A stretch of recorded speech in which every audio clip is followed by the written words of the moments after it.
Right then, so even though this is what we call a stock system or a magic box system, you can tell that the lace is still fantastic on that hairline. Reason being, our magic slash stock systems are actually custom systems. So what would happen is, say for argument's sake, they liked hair colour, particularly, say mine, for example, Phil may order 2 or 3 of them. I have my 1 or 2 or whatever I'm having, and then basically we have a couple of extra that we put in stock, so that basically if anything does happen and you need one desperately, we can get you a very good looking one pretty quick most of the time.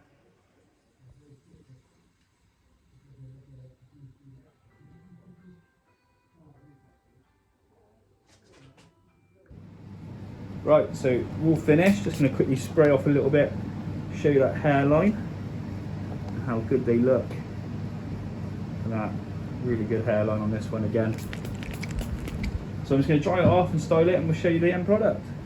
All ready to go.